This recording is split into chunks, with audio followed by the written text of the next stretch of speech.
And we are live. Wednesday means only one thing. The DFS OG is back in the house. I am your host, Beer, joined as always by my boys, Notorious, HeadChopper. And we are presented by our friends over at FanDuel. Make sure you guys get over to FanDuel and check out all the offerings. Their golf tournament. We'll try to hit on some golf if we have some time at the end. Obviously, MLB is in full swing. I think there's only a couple qualifiers left. So there's a $44 qualifier in the lobby, $150,000 tournament, $4 entry. The single entry series presented by RotoGrinders also in the FanDuel lobby. But all kinds of stuff going on over there. And, of course, the sportsbook, the casino, everything else. So thank you to FanDuel for sponsoring. Guys, another week in the books. What we're going to do for today, obviously the big stories. Well, Chop wants to talk some Olympics, so we're going to allow him to discuss the Olympics, his thoughts there. We want to kind of recap NBA free agency and everything that's happened, some of the best free agents that are still out there, maybe try to speculate on their destination. And then we're going to start a 4-week process of going through each position in the NFL. The main four, obviously, quarterback, running back, wide receiver, and tight end. So over the next 4 weeks, we're going to give you our thoughts on all the top 15, 20, 25-ish players, some sleepers, some of our favorite plays, whether it's best ball, season-long, dynasty. So we'll break down each and every position over the next month, which should lead us right into the NFL season. So that's kind of the plan here for today. Let me go to my boys, Notorious. We'll start with you, buddy. Lots going on here. Golf, baseball, summer league basketball kicking off, and, of course, the Olympics. So what do you got your eye on right now, and how's everything going? Yeah, excited for the golf tournament this week. It is a WGC. If you are a member of RotoGrinders, for this week only, we're doing a free week of my model. So you can download it, you can customize it, you can play with the weights, create your own ratings. So check that out if you want. But yeah, I'm excited to hear Chop's take on the Olympics after kind of putting them down last week. And then, also shout out to Chop. I've got a big list of things to do. We're heading out to Disneyland tomorrow. So I got a long list of things to do after the show. All right, well, we'll have to do some Disney talks. Let's see what's on the docket there if we got time. We should have brought in Britt Devine to set you straight and get you all the destinations and the best places to eat. And so maybe we can see if we could squeeze that in. So, Chop, let's go over to you, buddy. Same thing. A lot of things going on. Clearly, the Olympics on the top of your list, though. Here, how we doing? Yeah, doing okay. Summertime, man. You just kind of find those little things to get you by sports wise. Last week it was NBA draft was fun, and then the NBA and MLB free agency was the next day, the deadline. So those are the little things, man, that let you help creep you through the summer, man, because otherwise it can get a little boring around here. Yes, it can. It's kind of like a countdown to NFL. So a lot of drafts. I got my countdown timer. All right, what do we got? Let me pull it up here. Countdown timer. I got first off 19 days till school starts, so I'll be good. Hopefully, that may be the best countdown of all. Man, We've talked about that one. It's been a while. Yeah, yes. It's been a while, and hopefully that all goes according to plan, and the Delta thing don't crush us, our dreams right there. 31 days to the real first week of college football, not the opening week where there's like 3 games and they're weird. Real first week of college football, 31 days, and then 39 days from now, the NFL Sunday will be upon us, the first one. Love it. And, of course, the preseason kicks off, and we'll have you covered for that over at RotoGrinders as well. Thursday night, the first game, and I believe no more Sundays without football moving forward. So always a good thing. Obviously, the regular season where the fun is at, but preseason, I do think there's a big edge in that game. Not as much information out there, so we'll have you covered there as well. Head over to RotoGrinders to check that out. So, all right, Olympics, we're going to start there again. We'll get an NBA, we'll get an NFL here. We are live, so if you guys have any questions, please get them in there. Make sure you hit that thumbs up button, subscribe, all that good stuff. Also, we have a dedicated Twitter page at DFS OG's Pod, where you're going to get all the information, all the contests. We are still working with FanDuel, try to make sure everything is right for some of these contests we want to run with some free stuff for you guys, the listeners. Just say thank you to listening to the show. So we're still ironing out some of those details.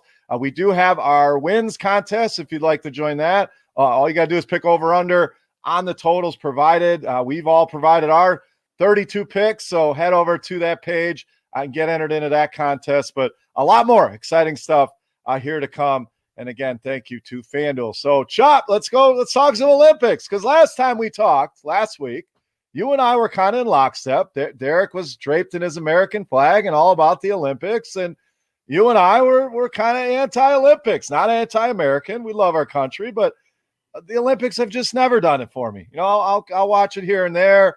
I got sucked into the curling phase when that was cool back in the day in the Winter Olympics, but sounds like track and field may have sparked your interest again. So please explain to the people this sudden change, this turn here, Chop. What's going on?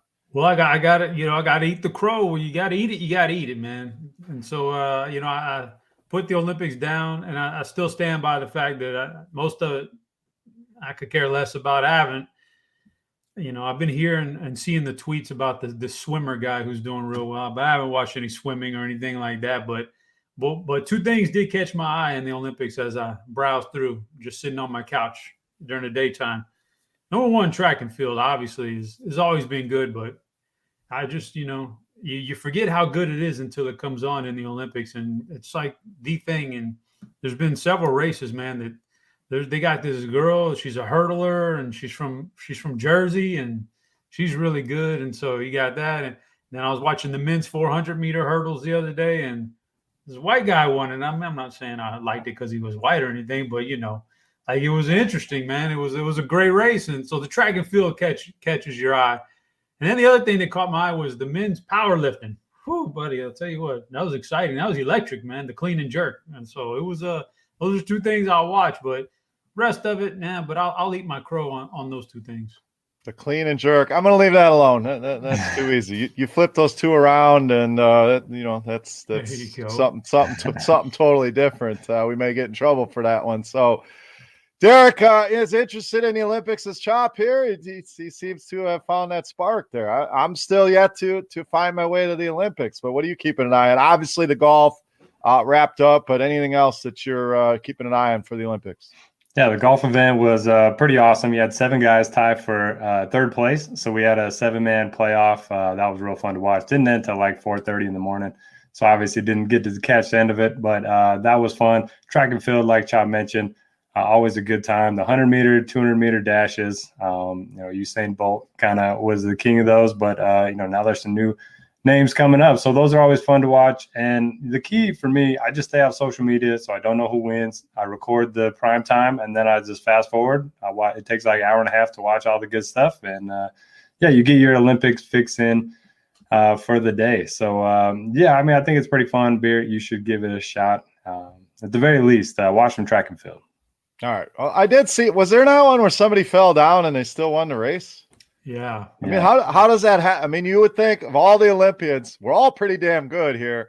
How does someone fall down and still catch up and win the race? So, yeah, I think it was one of those weird things. Their momentum was like it just kept going the direction they were rolling in was the direction they needed to go straight on the track. So they popped right back up. It's pretty interesting. I was watching this where these dudes, I don't know, whatever, 1,500 meters, 15,000 meters or something like that, where they just run top speed, man, like 10 times around the track. It's amazing, man. Just top speed. I promise you, I've tried before. Even in my prime, I couldn't go one time around the track top speed. Couldn't make it, but these guys are going like endlessly top speed around the track. It's pretty awesome. Yeah, I remember the old 4 times around the track, and you're right. You're flying for a little bit, maybe halfway around the first lap, and then it slows, and then it slows.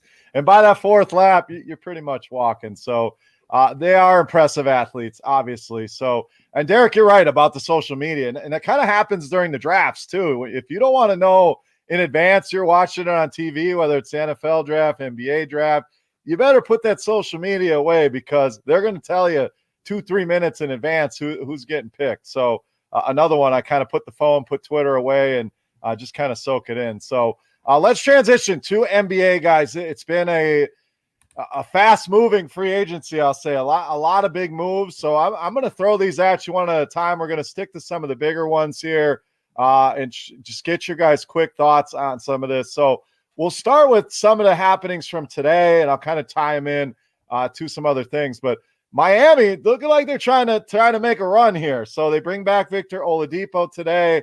Derek, they go out and get Kyle Lowry. They lose Kelly Olynyk. Obviously, I don't think that's a huge loss, but additions of Lowry, Oladipo, what does this do for Miami? Are they among the favorites, obviously, in the East? How are you feeling about these moves for the Heat?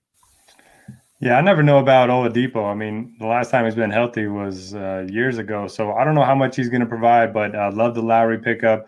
You know, he's wanted to win another ring, and I like the PJ Tucker pickup as well. I think he's the opposite of Olynyk in that he's all defense and doesn't provide much on offense. But I was surprised to see the Bucks not bring back Tucker. He was kind of instrumental in their playoff run there. Yeah, I mean, we all kind of make fun of him DFS-wise. The guy plays 40 minutes and gives you about 8 fantasy points, but he is key. It's his energy, his leadership, his defense, the occasional corner three when you need it. So it was a little bit of a loss. He feels like a piece that's going to help you win a championship, but obviously help Milwaukee with. So I think that's an under the radar signing for Miami. So I'm glad you brought him up.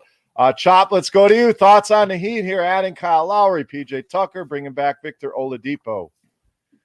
Yeah, I some people don't agree with me, but I think it makes them a top 2 team in the East. I think the Nets are going to be hard-pressed not to win it as long as the Big Three stays healthy. But after that, I think Miami's got as good a team as anybody. I mean, if Oladipo can get healthy and stay healthy, that defense is going to be pretty awesome on Miami, and they've got enough scoring to and they brought back Duncan Robinson for $90 million, man. Like, wow. But that just helps the outside shooting. So, I mean, if you got like that, the numbers are mind-boggling in the NBA, but then you start to think there's a reason why these guys are getting this much money. It's because the owners are making. Imagine how much the owners are making if the players are getting this much. So, you just kind of got to put the numbers behind you. It's all relative to each other. So, but Miami, I think that makes them maybe top 3 at worst, but I think top 2 team in the Eastern Conference. Yeah, I mean, obviously Brooklyn, Milwaukee, Miami. We'll see what Philadelphia does with this Ben Simmons thing. So I know some shakeup in the East, but that Robinson contract was the one I was like, wow, that's a lot of money. Yes, he's a good shooter, and I compare that to Bobby Portis, who gets $9 million for 2 years, a guy that just won a championship, and this guy gets 5 years, $90 million. So who knows? I guess we're not running an NBA team. But next move here, Chop, will stay with you. Kemba Walker agrees to a buyout with Oklahoma City. Obviously was traded from Boston, but lands in New York, which is interesting because it's kind of where he made his name at Madison Square Garden with some huge games for UConn back in the day. So does this help push the Knicks? You know, maybe they're not in that top 3, obviously, but we saw them have a very good year. We saw Julius Randle really take a step as a superstar. We're seeing the development of RJ Barrett. Was this the right move? I think they had their eyes on Chris Paul. Is this a decent fallback, or Kemba's best days behind him? Oh, man. It's weird because a lot of people will tell you a guy like Kemba just probably doesn't help you to win a championship or something, you know, like his overall makeup as a player. So I'm torn on that one. I think the Knicks they made some moves, Kemba and Fournier and those guys, and they bring back pretty much everybody else. So they're interesting. But then I look at them and say, so many teams around them got better that they still may be just fighting for a play-in seed. No, you know, so I don't think he really moves the needle as much. Like 76ers are better, Nets are better, Bucks are better, Hawks are better, Heat are better, Celtics are probably better. I think the Pacers are surprisingly maybe top 7 better. So Hornets are going to be the Bulls. We'll talk about them. Bulls making moves. They make a move. So where does the Knicks fall in? Like fighting to play a game just to get into the playoffs? I don't think it moves the needle. It's interesting. Maybe it sparks a little interest in New York again, but I don't think it moves the needle big time. I'm with you. You know, on IT is his best basketball behind him. I think so. I think he still can be a productive player, but far from a superstar. Chris Paul goes there. Okay, now we're talking Knicks in the top 4 of the East. Kemba Walker. You mentioned all the competition. Atlanta, I'm expecting to take another step forward. John Collins re-signs there for big money. They're a young team that's going to be on the upswing. Indiana's the one you brought up. I really like their core. We'll see if they can bring in another piece or two, but they're an interesting team as well here. So, Derek, quick thoughts here. Kemba Walker to the Knicks. Yeah, I mean, obviously they got a little better with their additions in Fournier and Walker, but, I mean, they had more cap space than anyone in the offseason. They were hoping to land a big name, like you mentioned, a Chris Paul type, somebody else like that. So, yeah, they spent lots of their money bringing back Rose, Burks, Noel, just all of Tibbs' guys. So I don't think it pushes them over the top by any means, and it's going to suck because we're going to get Les Emmanuel quickly for DFS purposes. And I think he's awesome off the bench. But, I mean, he's going to be playing 18 to 20 minutes a night again. All right, Chop, you hit on the Bulls. I'm going to start with Derek on this one. The big additions, obviously, Lonzo Ball, DeMar DeRozan in a sign and trade. Derek, please add anyone that I'm forgetting here. But, they brought in Vooch last season. So kind of building a core pretty, it's, got some young guys mixed with some not so young guys. So are the Bulls doing it right here? Are they just throwing money around? What's going on here in Chicago? Yeah, very interesting to see how this plays out. I mean, they're 4 guys, all high usage guys: Lonzo, DeMar, Levine, and Vucevic. So, they're each going to have to take a step back offensively. I think Lonzo, if he can shoot the ball as well as he did last year, I think he's going to be a good fit for the team. And obviously, they were pretty good defensively. They kind of fell apart the second half of last year, but got to like their chances. I mean, they made more moves than I think any of us were expecting. So, I like their chances to make the playoffs and, maybe push for 5 or 6 seed. All right, Chop, same question. Chicago, is it clear what they're doing? It's somewhat confusing to me. How do all these pieces fit together? Does that put them into the top 8 in the East? Because you rattled off a bunch of teams, Chop. Chicago was not among them. Yeah, I think it does. I think it puts them I probably could see them being a 6, 5 or a 6. It's just they're really interesting, man. Because now they can, and similar to the Lakers, now they can afford to have some guys miss a little time during the regular season and still do real well, which I think is a key in the NBA regular season these days. So you get to a playoff series, I don't think they'll go very far because there's better competition, but you get into a little playoff series and they got a lot of one-on-one shot makers. And for my money in the NBA playoffs, guys like Kyrie with the Nets and when he was with Cleveland and those kind of CJ McCollum, I've seen him bury Denver in Game 7 that one year. Guys who can get their own shot one-on-one, mid-range, 3-point, whatever it is, those guys are really good in the playoffs, and they've got some guys who can do that. So I think they'll be interesting.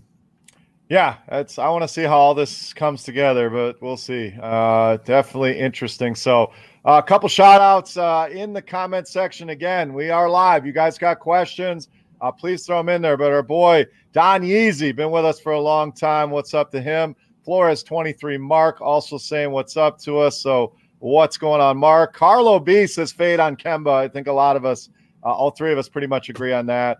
And Beer Geek Column, my boy Jonathan. What's up, Jonathan? Talking about the Lakers. So let's go to them next, Chop. Russell Westbrook, obviously the big piece here. So a big 3 of Westbrook, LeBron, Davis. How does that come together? They bring in Carmelo Anthony, who kind of come full circle here. Started out high school rivals with LeBron. Now they're on the same team. They bring back Talen Horton-Tucker. They bring in Kendrick Nunn. So a lot of moves here for the Lakers. So let's break them down. I kind of worry about are there enough basketballs to go around here? Because Westbrook, LeBron, both guys that need the ball in their hand a lot. Does LeBron take a step back, maybe play more wing, put it in the hands of Westbrook? How do you see this playing out with this version of the Big 3 here in LA?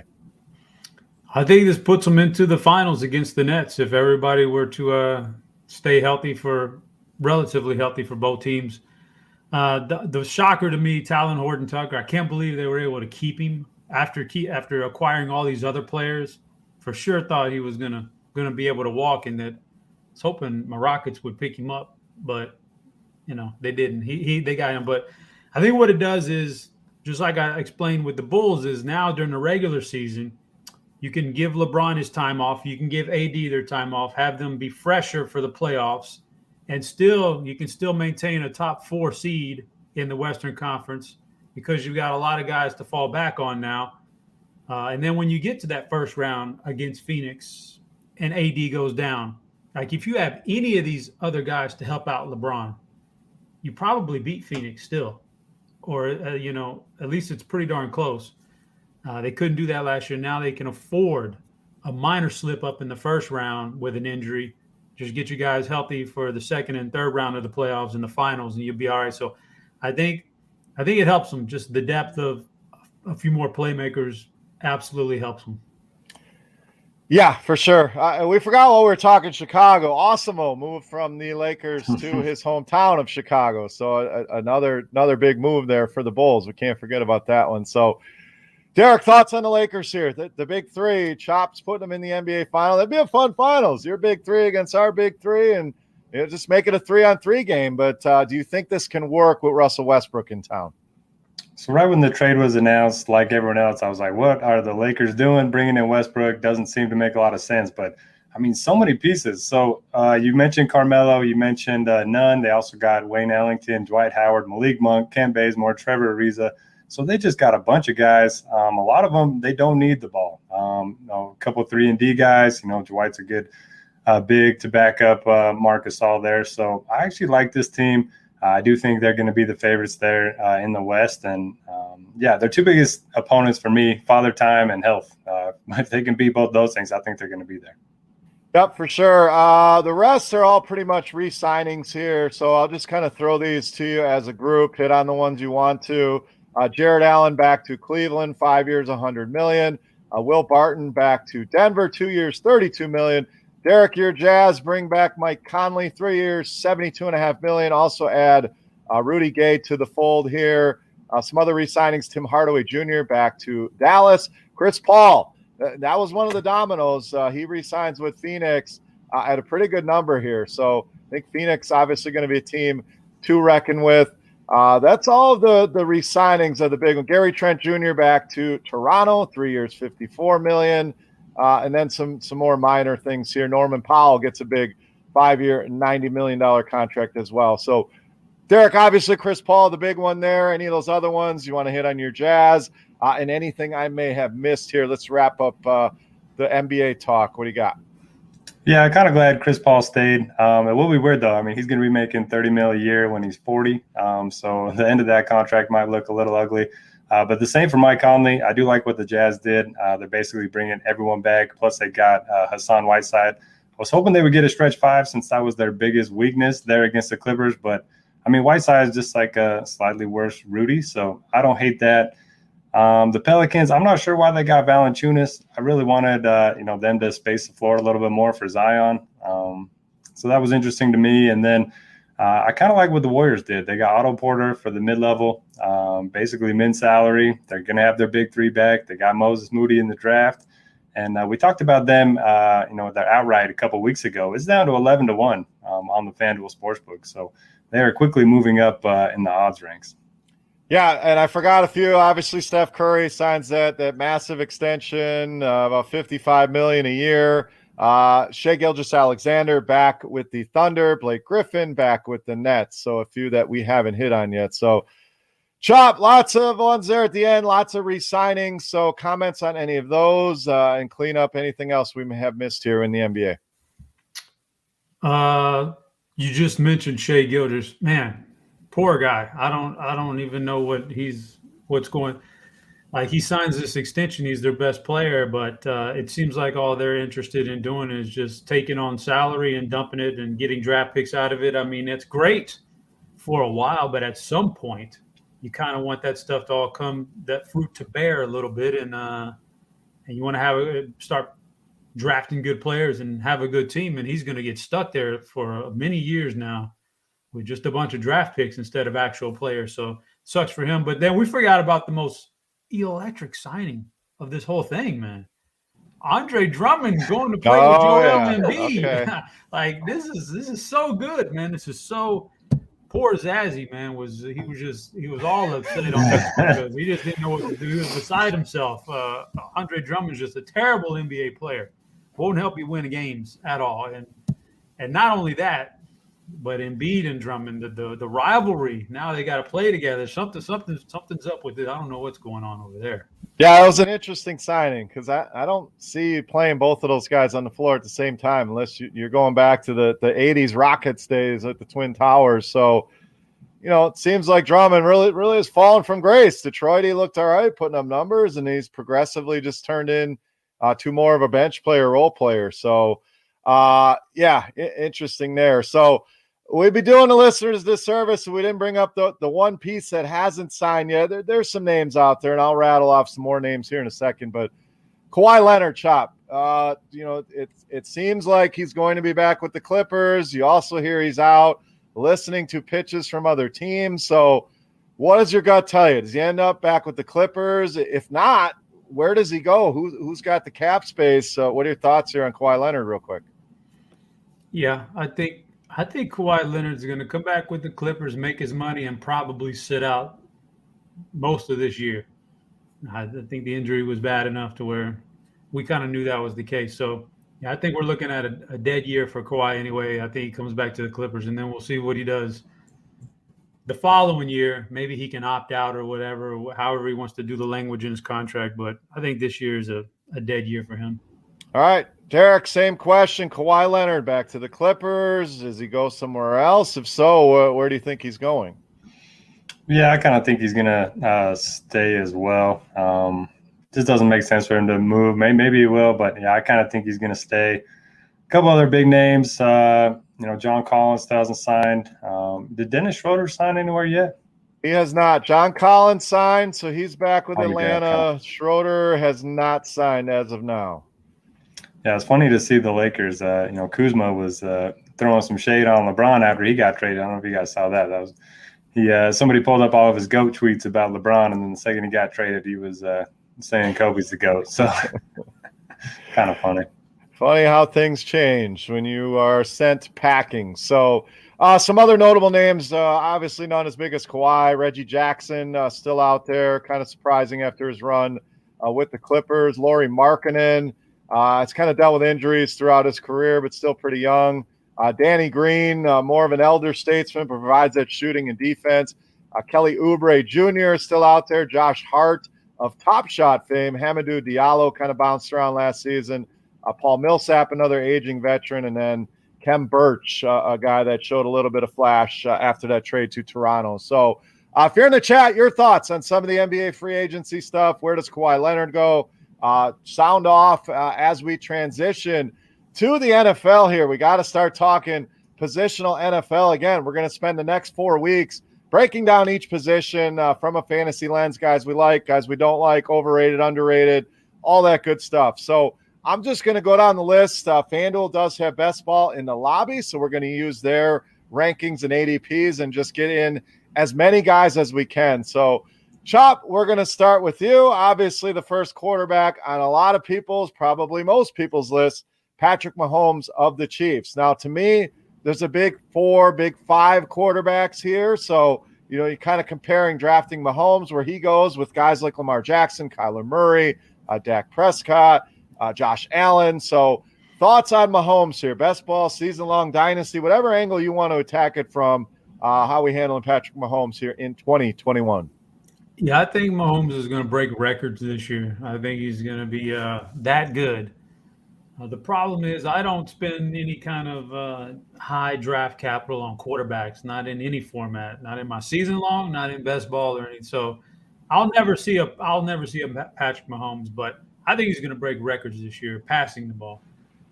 Problem is the guys that follow him up can actually run the ball a little bit too, so it kind of levels it out just a little bit, but he's going to put up such big numbers in the air, man. I just think he's in for a record-breaking season coming off the Super Bowl loss.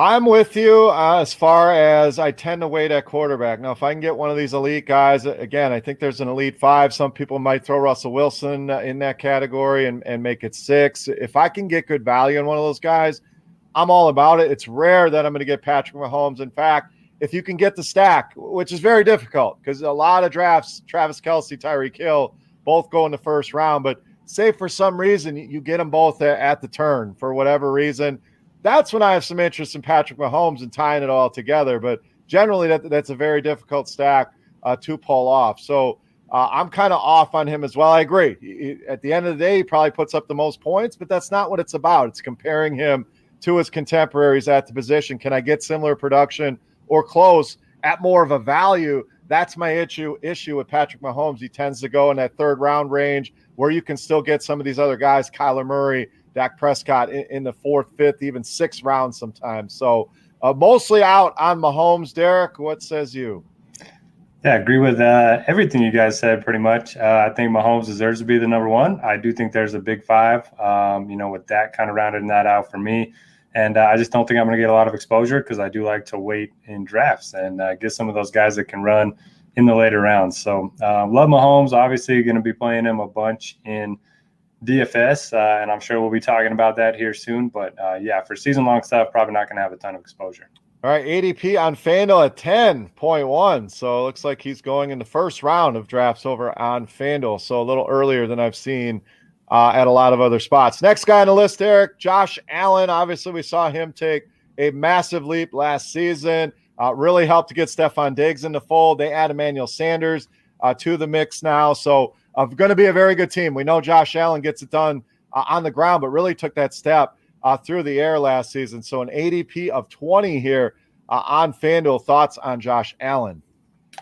Yeah, I love Allen. Expect another big season. You mentioned his improvements through the air and him being on the ground, but he's their best running back when they get near the goal line. I mean, that just offers so much upside in addition to his high floor with his passing and rushing. So love him as a player. Again, I think where they're going with 20 and 10, I'd probably have more Allen than Mahomes, but going to be tough for me to get to either of them. Yeah, Allen's a guy, it's a little easier to get, say, the Stephon Diggs, Allen stack. You could add a Manny Sanders, Cole Beasley, the man behind the vaccine, maybe add him later on. But it is an interesting stack that's a little bit easier to pull off than you get with the Kansas City Chiefs. So, Chop, your thoughts here. Josh Allen, generally the second quarterback off the board, still inside that top five. Are you still waiting? You said you like to wait. What if Josh Allen falls far enough, and how far does he have to fall before you're jumping in?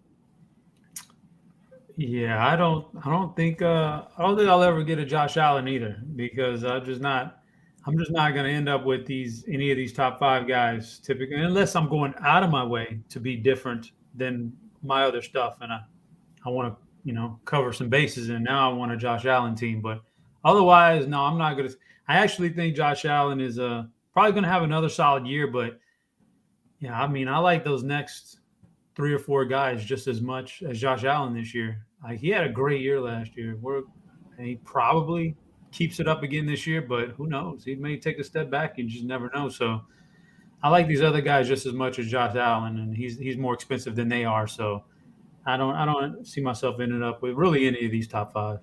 Yeah, and it's you're going to hear a lot about tiers, listening to fantasy football content, and it's important because, these 5 guys in a tier take the best value. However it plays out, it's generally Dak of this group, but, if you believe in them all about the same, try to find the cheapest piece that you can. Now, all these guys in Dynasty, I think, are great buys. You can build on them. You're going to get a very long shelf life out of these quarterbacks. So no issues with trying to go out and get one of these guys, but the position just so loaded up. I'm kind of with you, Chop. Again, if I can get Diggs, I'm going after the stack, especially in these best ball contests, but generally not a guy I'm reaching for here either. All right, let's see. Chop, can we get you to dip your toe on Kyler Murray, quarterback 3 here on FanDuel with an ADP of 29.8? Well, dip my toe, I don't know, maybe. You can ask me that on the next 15 guys, and I'm probably going to give you the same answer. I'm still going to keep asking. That's what they pay me for. Like, I usually start looking for a quarterback when we're so late in the draft that we're down to like quarterback 17 or 18. Like, I want 2 scrubs down there. But I actually think Kyler Murray is going to have a monster year. It's something to be said for going into like 3+ years of the same offensive coach and the same playbook system. Now you're so comfortable. Now you've been in the league for a while. I mean, it's just and now he's got weapons, so many weapons. I mean, he's prime, and he can run too. So he's primed for a huge year. I think that offense is going to be really good. I know AJ Green is washed Probably, but who knows? Maybe he catches a little lightning in the bottle a few weeks out. Can't be any more washed than Larry Fitzgerald was. And he's got going to have more Chase Edmonds back there out of the backfield catching the ball. Rondale Moore. We know what DeAndre does. Christian Kirk, man, as good as he is, he may be like the fifth wide receiver on this team. So he's got the weapons. He's got the feet. I won't take him very much because it's not where I take quarterbacks, but I think he has a chance to be as good as anybody except for Mahomes this year. Yeah, I agree. Out of this group, he's the one that intrigues me the most because it wouldn't shock me to see him finish as the QB1. I mean, 1,000 yards rushing, when you get close, he can be a touchdown guy as well. Chase Edmonds, generally not his role. I know they brought in James Conner. How long does he stay healthy? And you mentioned the weapons here. Now, a lot of questions. Hopkins with the vaccine. Is A.J. Green dust? Christian Kirk has yet to show up to anything. Rondale Moore was fantastic as a freshman, then kind of fell off. So the weapons are there for sure. But Kyler, I'm very intrigued in all formats. Another guy, it's a little bit easier to build stacks. And in some of these big best ball contests, that's what you want, as many different stacks as you can. Even in your season-long teams, there's been a lot of research done that stacking can be viable there as well. You don't have to go nuts on it, but the general correlation just makes sense. So of this big five, he's the one that intrigues me the most. I could see Mahomes finishing number one. We've seen Lamar Jackson do it. I think Kyler Murray could take that step this year and really finish inside that top one or two. And you're getting him maybe quarterback 4 or 5 in some places here. FanDuel feels about right at QB3, Derek.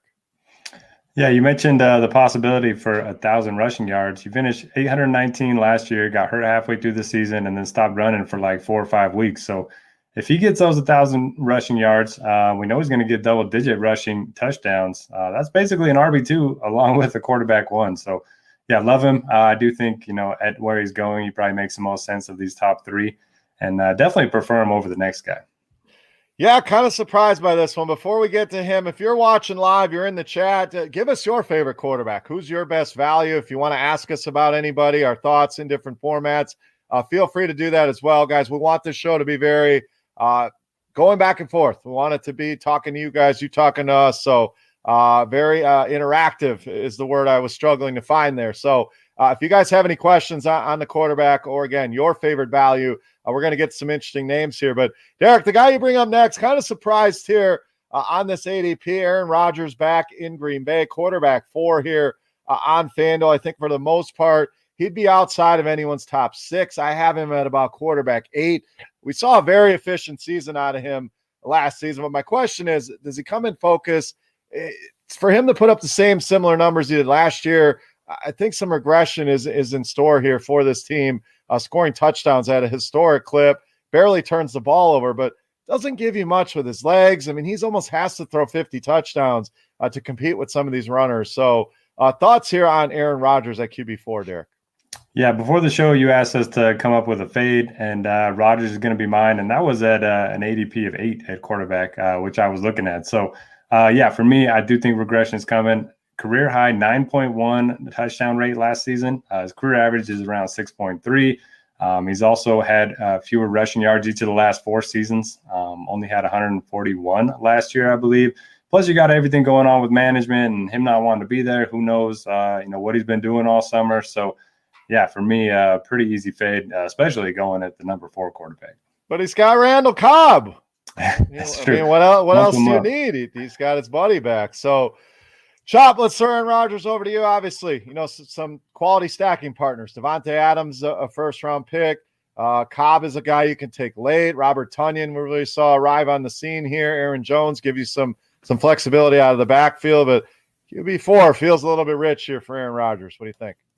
Yeah, feels very rich. He won't be on any of my teams at that kind of average draft position, but I'll say this much is if you were playing some best balls leading up until about the last week or so, you got a really good discount on Devontae Adams because they didn't know about Aaron Rodgers' situation. So that guy is arguably the best wide receiver in all of football, fantasy-wise and real life. And he was going well after some of the other guys until they finally realized, Aaron Rodgers is going to play. Now he's kind of getting back to where he is. So you got a good discount on his receivers. But yeah, there's no way I'm paying this kind of a price for him because, like you guys said, man, give me those guys who run a little bit that are around him. The Dax, Lamar's, and Kyler's, and those guys. I want the runners, man. Even Justin. We're going to talk about Justin Herbert, but he's sneaky good at running the ball too. All right, Chop. I know you don't want any of the top 20 quarterbacks, so we're going to stick with you here. QB5, you mentioned the runners. Lamar Jackson, obviously dealing with a little bit of a COVID issue, so we'll see when he gets back on the field. But very much feels like Kyler. We know the running's going to be there. They bring in Rashad Bateman. They bring in Sammy Watkins. Maybe they throw a little bit more. Another year of J.K. Dobbins in this offense. So I do think they're going to be a very, very good and efficient offense, but it sounds like you're not going to reach here for Lamar Jackson either. No, I'm not reaching for Lamar. I think he's very interesting. I think they try to get him passing the ball a little bit more in the regular season to help him out in the playoffs. So I don't know that we see, like definitely not like that first year starting where he was run first and then pass, and then he kind of got away a little bit from that last year. He was still good. And now I think it's even more of a switch now, and I think they're going to pass the ball a lot. He's got a lot of great weapons. I'll tell you what, they drafted a couple wide receivers that I think are very intriguing for him. I think Marquise Brown takes a step up. You said Bateman. Bateman's very good. They also snagged Tylan Wallace. One of those guys could step up and be an immediate impact wide receiver, and both of them have the ability to. So all it takes is one, and then he's got his tight end. So I think he's better passing the ball this year. I don't think he's going to run as much, and for that reason, I kind of want Lamar to be a runner for me, man.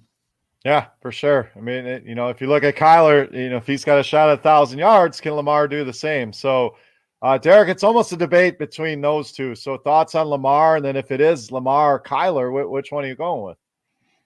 Yeah, I think Lamar is going to be fine. At halfway point through last season, everyone was saying, "Oh, the NFL's figured him out," and then he put together an amazing second half of the year. They won 5 of their last 6, got into the playoffs. So I'm not overly worried. You mentioned they're bringing in some new weapons as well, but yeah, give me Kyler over Lamar all day. Yeah, that's kind of where I'm at. I like them both, but Team Kyler as of now. So. QB6 here on FanDuel, Russell Wilson, Derek, right about in line where he goes, 6, 7. I think the interesting thing, we got a visitor here. But before we talk Russell Wilson, Chop, we got to introduce it. Everybody left him at home today. He's with me. So introduce the dog to the people. This is Diego. Hey, Oh. this is Diego. He's he got stuck at home. Nobody's out there to watch after him, so he's in the office with me today. All right. One dog for you, 2? How many just dogs? One. Just one at a time. That's enough. I'm the one who I got the dog. My kids said they'd help out with it, and that ain't the case. So just one. I'm in the same boat. I got scammed into a dog. We'll help. We'll take him for a walk. We'll clean up the dog poop. We'll do it. That lasted about 2 days, and now who's doing it? When I go to cut the grass, there's all the dog poop sitting there for me. So I know the feeling, Chop. So, all right. From the dog, Derek, Russell Wilson. So the question, do we get Russ cooking like he did in the beginning of last season, or do we get the Russ that we saw kind of struggle a little bit towards the end of the season? I know they bring in a new OC. I know the word in camp is they want to go up tempo, speed things up.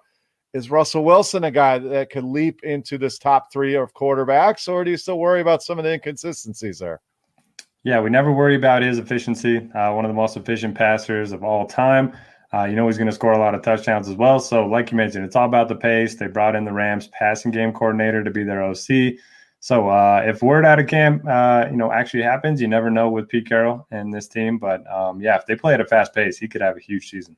Yeah, it's kind of where I'm at. And then the Pete Carroll thing, it's the old angel, the devil, and, him chewing on his gum, and we want to run the ball, and, all that nonsense that goes along with it. I mean, you love the weapons. Lockett and Metcalf, both probably top 20. Metcalf maybe top 5 at the position. But, is he going to want to pound the rock with Chris Carson or whoever steps in after Carson gets injured? So, Chop, thoughts on Russell Wilson here? Again, we know you don't like any of these top quarterbacks, but do we get Russ cooking, or do we get some of what we saw at the second half of last season?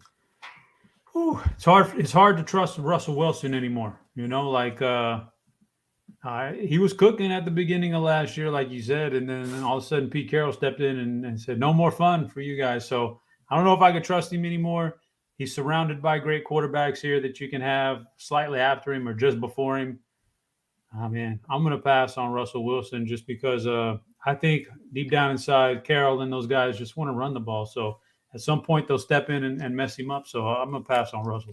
I'm in the same boat. He's the start of a new tier for me. We just talked about it. Get somebody at the bottom of that tier rather than grabbing somebody at the top. I don't have him inside the top 5. I think are separate. Then Russell Wilson would come next. So a pretty easy avoid for me this season. Not to say he can't do it. He plays like he did. He was the runaway MVP after 8 weeks, but I just still have some concerns with Pete Carroll and company there. I think he'll be fine.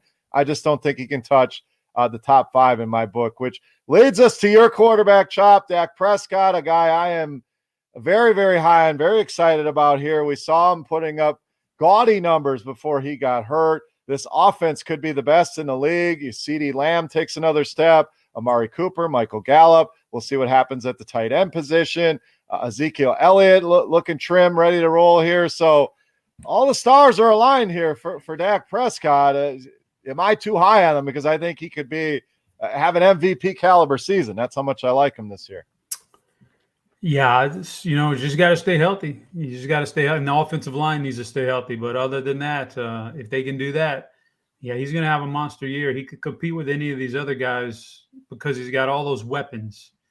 And there's depth at wide receiver. So if one goes down, he's just going to fill in. And, I mean, everybody's talking these great things about CeeDee Lamb, but I've also heard a lot of good things about Michael Gallup. So you got that going for you. And the one guy we're not hearing about is Amari Cooper, and he might be the best one out of all of them. So he's got the weapons. You worry about the health and the sore shoulder now. That's not good. But, we're assuming the defense is not going to – it may be better than last year, but still not good particularly. So there's going to be shootouts there. That's the one thing he has over some of these other guys. Like Lamar's playing with a good defense, and some of these other teams are playing with good defenses that may limit shootouts. Man, Dallas could be in a ton of shootouts too. So I like Dak a lot. Yeah, Derek, 3 for 3 here. You have more worries on Dak. Love Dak, but his MVP odds, I think we talked about it a couple weeks ago. I think Chop mentioned it. He was like 25-1 down to 15-1. So getting some love there.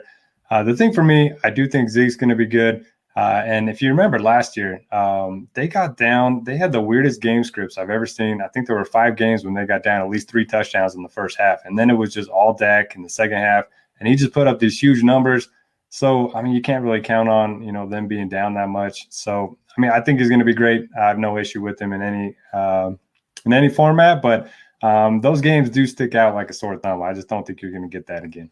All right, next on the list, I think we're at QB8. We'll get through the top 10, and then we'll rapid fire through the next 10 or so and try to keep this under an hour. So number 8 on the list, Justin Herbert. Derek, we saw him have a historic rookie season. I mean, the guy put up numbers, kind of thrust into action. We always joke about Tyrod Taylor and what happened in week 1, and boom, Herbert's the starter and never looks back. So he's certainly got the weaponry. I mean, Keenan Allen, we saw have a huge season. Hearing a lot of Mike Williams. This is the year for Mike Williams. Austin Eckler back healthy here. So the weapons are there. No more Anthony Lynn to kind of hold this offense back. I think the Chargers will be good, but I think the defense will be good as well. So how much do they really need Herbert to do is kind of my debate. But your thoughts here, Justin Herbert going into 2021. Awesome rookie season, and he can run the ball as well. Had over 200 rushing yards, 5 touchdowns on the ground. For me, I know it's addition by subtraction, getting rid of their head coach, but it is a new head coach. It is a new offensive coordinator. Typically, that's a negative with the young quarterback. So you mentioned the defense could be really good with Derwin James. So there are at least reasons where he could take a small step back. But, I mean, this kid's awesome. So I'm cheering. I'm rooting for him. Chop, Justin Herbert. Can we sell you on him? Are we getting into your territory yet of guys you're looking to draft? Yeah, I like Justin Herbert a lot. I think he's got the improved offensive line. He's got a pass-catching running back in Austin Eckler, one of the best out there. Some big-time weapons, Keenan and Mike Williams, and just some more weapons other than that too. So there's a lot to like about Justin Herbert. I like how he's going to step up, and like you said, Anthony Lynn's gone, man. That coaching is such a big deal in the NFL that I think it can't do anything but help Justin Herbert. So I'm liking, and we also get the fact that every once in a while he pulls that ball and runs for like 20 yards at a clip, and those runs add up. So, and he'll keep the ball around the goal line every once in a while, get him a quarterback rushing touchdown. I like Herbert a lot. All right, Chop, QB9. I know you're a big fan here. Tampa Bay Tommy next up on the list here. This continues to defy all odds. Again, the weaponry is there. Evans, Godwin, Antonio Brown back in the fold. His tight end Gronk is there. OJ Howard is back. Can this guy continue to do it? I know you love Tom Brady here, so give the people your thoughts here on Tom Brady, QB9 over on FanDuel. QB9, full fade. Fade, man. I don't want any part of Tom Brady this year. I think that was the absolute ceiling of an outcome last year. Give him credit. He does have the weapons, but everything worked out perfect for him last year in the second half in the playoffs. And one thing, one offensive lineman goes down, he could be in big trouble this year. There's just a lot of things that could happen that this is way too high, way too aggressive for Tom Brady for me.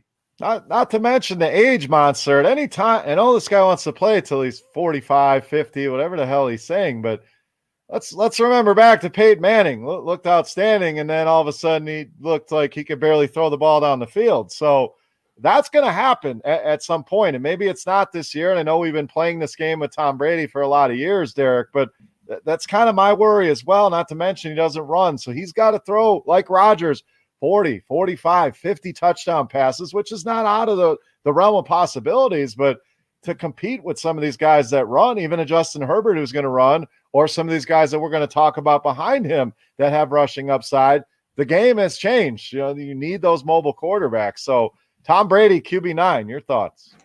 Yeah, definitely no shot at that. I do think they're going to be fine. They're going to win games. You mentioned, his lack of rushing upside, and the days of throwing for 300 yards and 3 touchdowns being meaningful in fantasy just are gone now that so many quarterbacks run the ball. And I had a prop bet for you guys. So who has more rushing yards, Lamar Jackson in the first drive of the season or Tom Brady in the whole year? Lamar, hands down. Is that what you're taking? He had 6 last year. You think Lamar can beat 6? That one run, done. Yep, done. Chop. Tom Brady had 6 rushing yards last year. Yep. Three of them were 1 yard. You gotta go touchdowns. Lamar Jackson. Yeah, 6 was high. Even though Lamar might come out and throw like an 80-yard touchdown on the first play of the game, but you got to take your chances with that one. Imagine sweating that bet all season long. Say Lamar gets like 5 yards rushing, and you got 17 weeks of old lumbering Tom Brady, just hoping he doesn't pull off a scramble. So that'd be an interesting sweat there. So every 4th and 1, you'd be right. shaking. Or he gets around the goal line. He loves to do that little sneak for 1 yard touchdowns. Like that'd be a fun bet to sweat all year. But all right, let's wrap up the top 10. Then we'll do some groupings and get our final thoughts here. Quarterback, Derek, we'll stay with you here. Matthew Stafford rounding out the top 10 here. On FanDuel, ADP 146, obviously makes the move over to the Rams. Another guy, as generally put up numbers, was just kind of a bad team with Detroit, and now weaponry there as well. Woods, Kupp, both mid-round receivers. Tyler Higbee, a top 10 tight end. The defense there, I think they'll still be good. Maybe take a little of a step back, and the loss of Cam Akers obviously can't be understated here. Plus, a little bit of a thumb injury the other day. Was back at practice today, so I think that's minor news. But Matthew Stafford, quarterback 10, a little bit higher than I've seen him, but certainly a guy I'm intrigued with, to say the least. Stafford's always one of those guys that never has those huge ceiling weeks. I can't remember him ever breaking a slate in DFS. But then you look up at the end of the year, he's like quarterback 12 every single time. He rarely gets hurt. So I think it's definitely a boost up for him being in this new offense, up-pace offense. But I do think he's a little overvalued here. Chop, quarterback 10, Matthew Stafford. Too cheap, too pricey? What are your thoughts here as he moves over to the LA Rams? Oh, as far as cheap and pricey, I think it's about right. I like him quite a bit. I would much rather wait down here at what would you say 146? Yep. I'd rather have this than stretching on some of the other guys up at the top of that list, just because I can only imagine. We've seen Jared Goff be a pretty decent DFS passer under Sean McVay here at times. Sometimes he was bad, but a lot of times he was really good. I can only imagine how good Matthew Stafford's going to be with this kind of a head coach. I mean, Jared Goff, I'll go down to my grave thinking he's a pretty bad quarterback. That he really got bailed out by McVay for a long time there. Matthew Stafford's actually a very good quarterback who's put up good numbers despite his poor coaches in the past. I think he's going to have a really good year. All right, Chop, I'm going to lump these next three guys together. I think they're all very interesting cases. I think they're all going to be on, well, two of them are going to be on pretty good fantasy-friendly offenses. But let's talk Ryan Tannehill, QB 11, Joe Burrow, QB 12, and Jalen Hurts, QB 13. So brief thoughts there. I kind of like all of these guys for different reasons. I think Tannehill is perennially underrated. Now adds Julio Jones, Joe Burrow back healthy. Adds Jamar Chase, weaponry there galore. And then Jalen Hurts with his rushing ability can provide that ceiling. So quick thoughts on these three. I think they're all three very intriguing cases here. I'm probably a pass on all three of them because Jalen Hurts, I really think he's in for a rude awakening. I'm just not a big Jalen Hurts fan. I still have my memory of him getting pulled out of the national championship game for Tua back at Alabama. He was just a game manager then. I think he stumbled upon some good things after that really boosted him up. But I'm not a fan of Jalen Hurts. Joe Burrow, I was a fan of, but man, I've heard some bad things coming out of camp now about him not wanting to plant on that leg that got hurt.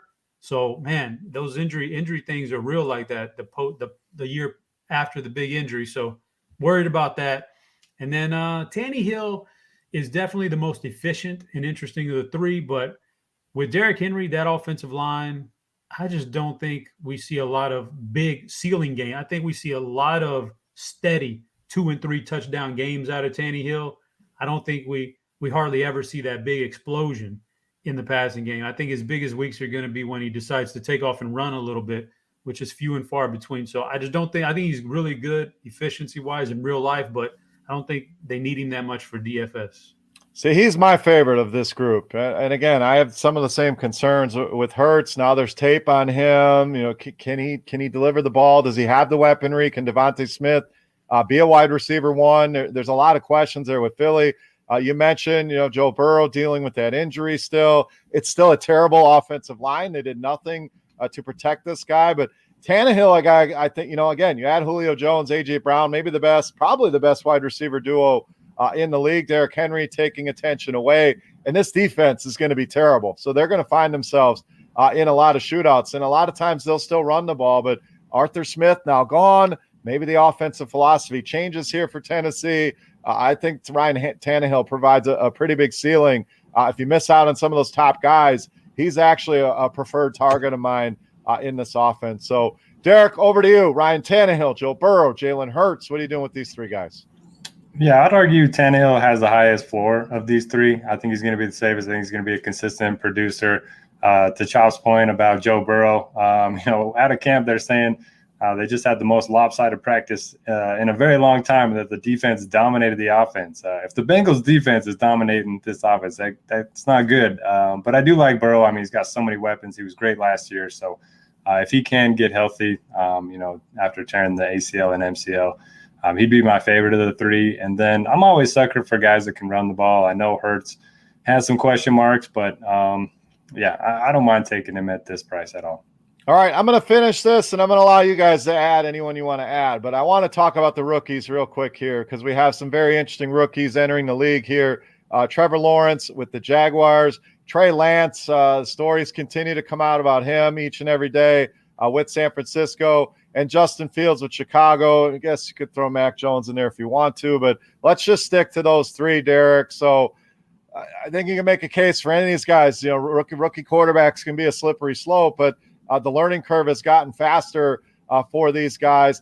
I'm enamored with Trey Lance. The schedule sets up very well for him. The upside with his legs. Playoff time, they have a very easy schedule down the stretch. So Trey Lance, a guy very high on my list, but I'm kind of intrigued by all three of these guys. So quick thoughts here on these rookie quarterbacks and how they fit into the fantasy landscape this year. Intrigued by all three for sure. If Lance is the starter by week 1, then he'll be my favorite of the three. If anything, just because Mike Shanahan's there or Kyle Shanahan's there, I think it's just going to be a good offense. And like you mentioned, everything out of camp has been awesome. Surrounding Trey Lance, obviously Trevor Lawrence, I'm going to be rooting for. I think he's going to be solid. He's got a lot more weapons than my mustache guy had last year. So those would be my top two. Fields I'm excited for as well. Just don't know how long Dalton is going to have that starting quarterback gig. Yeah, Fields, I just worry about, the weapons around him. Allen Robinson, one of the best. But is Darnell Mooney for real? Do they still roll out the corpse of Jimmy Graham? Do we get what we saw at the end of the year out of David Montgomery, or does he struggle like we saw in the first part of the year? So I'm intrigued by his upside, but I have him third on the list. I think Trevor Lawrence is going to be better than people think. He's a guy that can run a little bit. Solid weapons there as well. Does Urban Meyer mess everything up? That's kind of a question, but so for me, Chop, it's Lance, Lawrence, Fields in that order. What say you? That's the order I'd go with. I probably don't want any Justin Fields this first year. If it bites me, it bites me, but I'll pass. I think Trevor Lawrence, you nailed it with weapons, and he can run a little bit, just enough to make it interesting. So he's there, but the clear-cut, high-ceiling guy is Trey Lance. Because the only thing that holds him back here is obviously we don't know when he's going to be the starter. He may start week 1 and then never look back. They may not want him to start week 1, and we may not know when he gets in there to finally take over the reins here. So that's what's holding him back. But once he gets in there with this coaching staff, man, his ability, he's going to set this world on fire. Agreed. So if you're drafting now, that's what's keeping his price down, is people not knowing who's going to start, thinking it's Jimmy Garoppolo. So, if you're a Trey Lance guy, now's the time. If you don't know if he's going to start, pair him with somebody you do know who's going to start. And there's a lot of those guys you can take late. So anyone else you guys want to bring up? I wish we could have got through more, but, we got guys like Matt Ryan, Baker Mayfield, Ryan Fitzpatrick, who I like a lot, Tua. What do we do with Deshaun Watson? Kirk Cousins, you can go on and on at this position. So I like Fitzpatrick late. I'm intrigued by Watson, but it's still a scary situation. Chop, we'll let you wrap things up here. So anyone we missed, your favorite quarterback here, anything that you want to add to tie a bow here on the quarterback position? Yeah, I've been taking a lot of these guys that we haven't even talked about. So the two guys that I find myself really interested in at where they're being drafted, Tua, because, he's got some weapons now. And I'm just, at times he didn't look good last year, but I'm interested to see with all these weapons, another year under his belt. I think he could have a big season. He's and a guy who's almost free is Kirk Cousins. He's way down there in the drafts I've been doing. And I look back at last year, even with Dalvin Cook with a career year and everything that went, he had half his games were 3 touchdowns. Like he's just a steady performer, and for taking a quarterback, you talked earlier about Mahomes could break records, but it still wouldn't be a good draft pick if you're taking him at, so early that you're missing out on who you could have taken there. And then here at the end of the draft, I could grab a guy who's going to get me 3 touchdowns, a week half the time. And maybe those 3 touchdowns come in the playoffs and the big end of the season stuff. So those are 2 guys I've been eyeballing quite a bit. Yeah, I'm with you on Cousins. It's a very unsexy pick. No one's ever excited to draft Kirk Cousins, but it's very easy to build that stack. You grab Justin Jefferson, you grab Adam Thielen a couple rounds later. If you want to add Irv Smith to it at some point, even if you started with Cook, he's going to throw the ball to the running back out of the backfield, and you grab him late. I think that's a cheap, sneaky stack. The volume is just so condensed in that offense. It's one of my favorite kind of easier stacks to build, I'll say. So, like both of those names. Derek, any quarterbacks we didn't bring up that you want to hit on, your favorite value, fades, whatever you want to do, tie a bow here on the quarterback position? Yeah, I see a lot of people talking up like Cam Newton. I'm not going there. I like Chop's pick in Tua. You mentioned the weapons, drafted Jalen Waddle. I brought in Will Fuller, and he's coming off that brutal injury in college. I'm not going to make a big judgment on him until after this season. So I really like Tua this year. And then if Taysom Hill ends up being the starter for New Orleans, I think he's going to be solid from a fantasy perspective. Maybe not helping any of his teammates. Maybe not for stacks as much as you would like, but just as a guy that can give you 20+ points a week.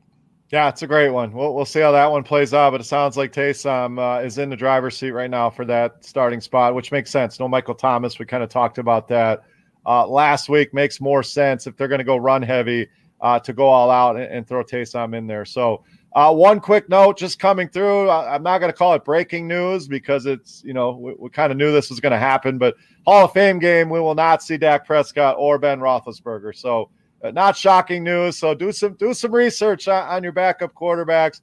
Again, DFS preseason, a lot of fun. I think there's an edge to it. Trying to find their information, following the beat writers, so important to know who's going to play in these games. And again, we'll have you covered over at RotoGrinders.com. So, guys, any final thoughts here? We went a little bit over an hour, but I think we got through the majority of the position. We'll continue these looks at the position over the next couple weeks. Next week, we'll look at running backs. We'll look at, obviously, everything else going on in the sports world. But, Derek, final thoughts here for this week for the people. As always, thank you for watching or listening if you're on the podcast feed. And if you want to join the picks contest, it'll take 5 minutes. Just reply to one of those tweets in the DFS OG account and with all your picks for 32 teams. We should also get our picks for the Packers while we're here because there wasn't a lineup the last time we did that. What's the official line? Are we doing that right now? Yeah, I'll pull it up. Go to Chop. All right, Chop. While he pulls that up, final thoughts for the people this week. Yeah, it's just we're talking about quarterbacks, so it starts to get into the mood for a little football. We're in August. By the time we do the next show, we'll have seen a preseason game. So once you start seeing some preseason games, you know you're coming down on time for football. So should get interesting now. Yes, excited. And as football season approaches, we'll continue to do our thing as we've done over the years, breaking down each and every slate from a DFS perspective, some of our favorite bets. So looking forward to continuing what we've done over the last few seasons, but excited to get into these positions and get your guys' thoughts on these guys as well. Good to get other people's thoughts and add them to your own and kind of mix it all together and end up winning some leagues. Chop, you got to win that season-long league, Chop. So that's our goal for you to take that baby down. Guarantee says. I love it. So I'll echo what Derek. Oh, Derek, we got to get our picks before I sign us off here. So what's the number here on my Packers? Over under for the Packers, 10 wins. I was hoping you were going to say like 11.5. I was going to easily go under on that number. I'm going to go over the 10. I think all right. It's about where they should be. So I don't know if I'm being a homer or not, but give me over 10 here. It's kind of a weak division. So, 2 wins against the Lions. The Bears, yeah, they'll be better. Fields should help, but count that as 2 wins. Maybe a split with Minnesota. You got 5 right there, so they're halfway there. So am I being a homer or not, Chop? What do you got here? I was thinking the same thing. I thought it was going to be more. I was going to take the under, but at 10, we got the extra game this year. Yeah, got to go over. They got Rodgers and Devontae, and then the defense has some good pieces. I'll take the over. 10-7. I think they're a better team than even 10.5. I might debate it, but 10 at worst, we're probably pushing here outside of an injury. So, Derek, 3 for 3 here, or you going under here on my boys? I'm going under just because I had like 19 overs already, so I got to take it under here and there. Yeah.